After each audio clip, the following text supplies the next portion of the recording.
Konnichiwa. Sayonara. Arigato.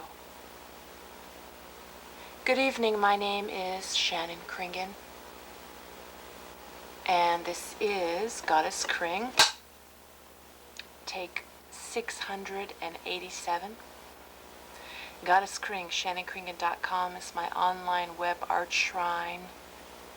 You can email me or snail mail me with questions or comments. I saw a film tonight, an incredible film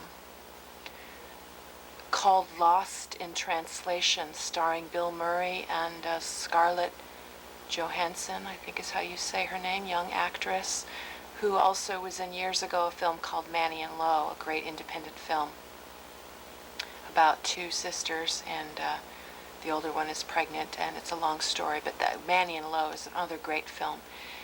But Lost in Translation takes place in Tokyo, and it's directed by Sofia Coppola, Francis Ford Coppola's daughter. And I was in like a really, really, really bad self-destructive mood tonight, and I was angry, and I modeled for an art class, which is great, but that's what I do for a living. But I'm really pissed off right now about my therapy. I'm in a psychodrama group, and I'm also seeing a therapist once a week, same person that leads the psychodrama group, and I'm just kind of at a dead end with it right now, and I'm not sure if I'm going to continue with therapy or not, in that way at least. I'm feeling really rebellious, and I think I'm 34, but in a lot of ways I feel like I'm, maturity level wise, I'm sort of like still a teenager, because actually when I was a teenager I wasn't very rebellious. I was pretty obedient, as they say, and I didn't drink or smoke or do drugs. I didn't even go to parties, whatever. I was pretty much a serious student as a teenager, and not very wild. I was on the tennis team in high school and pretty much won every match except one. So basically I was not very rebellious as a teenager, and so now that I'm in my 30s, I feel like I'm now I feel like a teenager, and like I just want to rebel against what people tell me I should or shouldn't do. And actually my therapist doesn't tell me what to do or what not to do, but she has this way of, she's so gentle, it pisses me off. I don't know how to explain it, but it just seems like no matter what she says, it's not helping me right now.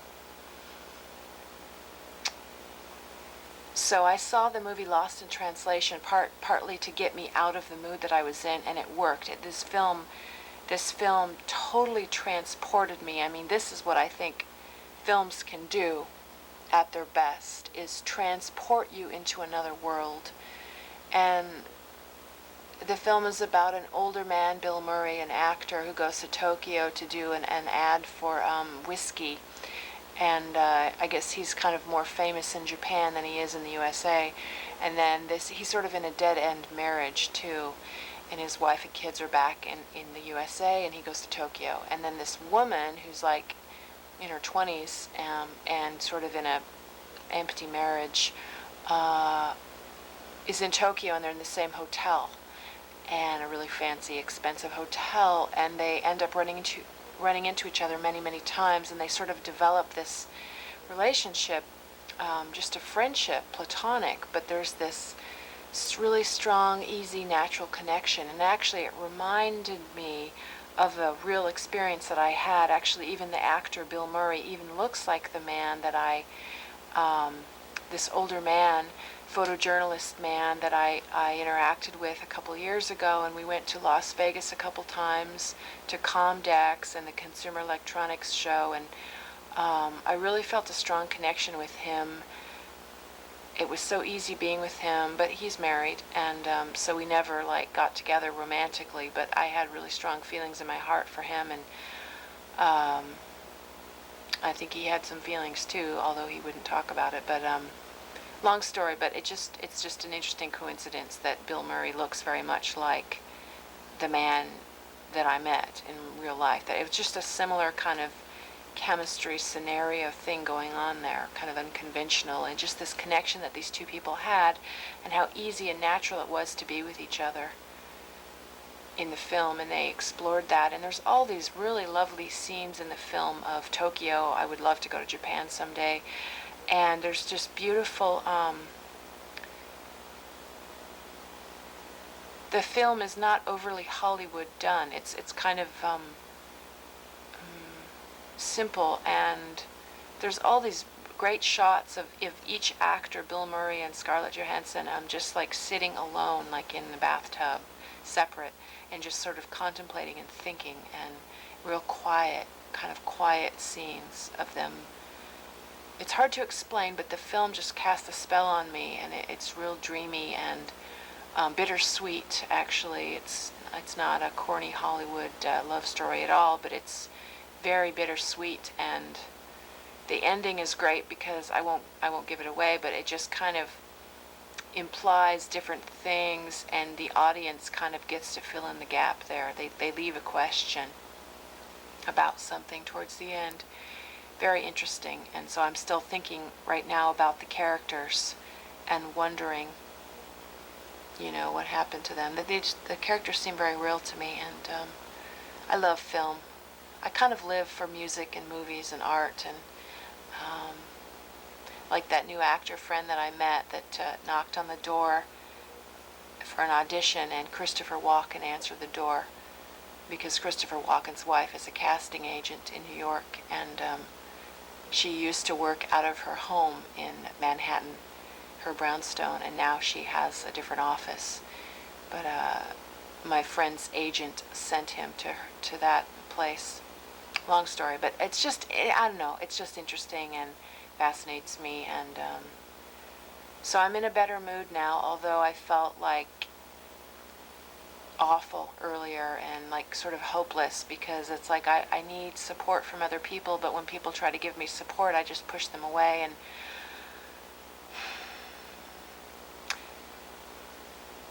and let's just say that I'm tangled up in sort of an on-again, off-again relationship that I've been in for almost the last 3 years, and I don't know, it's just a sad situation, and I just have a lot to learn, and I just have so many worms. I just have a big can of worms in my psyche. But I feel like the movie Lost in Translation really nourished my soul. I felt like it was vitamins for my heart and soul. It gave me hope, because these two characters in the film sort of weren't feeling, they were kind of lonely people, and they weren't really feeling like they connected with what was around them. And then they found each other, and they seemed to speak the same language. March to the beat of a similar drummer, as they say. And that's kind of why I've hung on to this on-again, off-again 3-year relationship, because with this man, even though there's a lot of problems, I do feel like there's a soul connection, and it feels rare to me. Although I don't think things have to be as painful and difficult as they are for him and I, so I don't really think it's ever going to work out in a conventional way. I know that I love this man and he loves me, and all the more reason to let it go if we really love each other, because I think the relationship is really kind of abusive and damaging to both of us, and even though we both love each other, it's just not working. We push each other's buttons in a really toxic way, and I know this. But in the film, it was refreshing and nice to see two people that really connected, but it wasn't an abusive situation, because I've had feelings of connection with other men where it wasn't abusive, but when there's passion between two people, it can easily get into something where you're pushing each other's buttons, and it can get out of hand. And I have a lot to learn with relationships. I'm actually a pretty shy person mostly, and I kind of hide away from people, and my video and my website and my art and my photography is kind of my way of kind of trying to get out of my shell. Without my art, I was even more shy before I started doing these videos and modeling for art classes and all the things expressive things I've done. Before I did that, I was really quiet, introverted, shy. But I don't want to typecast myself so much. I know that I can do other things, play other roles, as they say. But I feel so much better. That film really helped me. Thank you, Sofia Coppola, for making that film. Brilliant film. And I saw Matchstick Men also with Nicolas Cage, and very, very well done film too as well. Very hypnotic. I was like really tired when I saw it, so I don't even remember some of the scenes right now because I was just exhausted when I saw that film. But Matchstick Men and Lost in Translation, two really great new films that are out right now. It's September 2003 right now as I speak. And I think now I'm going to do a slideshow. Here's some digital Kring photos that I took recently. So enjoy the rest of Goddess KRING, ShannonKringen.com slideshow. Digital dance. Digital dance.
Healing energy come through me. Healing energy come through me. Healing energy come through me. Healing energy come through me. Healing energy come through me. Healing energy come through me. Healing energy come through me. Let me be the channel to the healing energy. Let me be a channel to the healing energy. Let me be a channel to the healing energy. Let me be a channel to the healing energy. Healing energy. Healing energy, G. Let me be the channel to the healing energy. Come to me, healing energy, fertilizer, fertilizer, fertilizer. Fusion resolution to erosion. Fusion resolution to erosion. Fusion resolution to erosion. Illusion guides fusion to explosion. Illusion guides fusion to explosion. Fusion drives illusion to erosion. Fusion drives illusion to erosion. Erosion. Erosion. Fertilizer. Fertilizer. Iser fertile. Fertilizer. Iser fertile. Fertilizer, fertilizer, fertilizer, fertilizer, fertilizer. Our soul presence of child. Let me be a healing channel, great spirit, chaining the King. Let me be a healing channel to your spirit. Spirit, let me be a healing channel, great spirit, great spirit.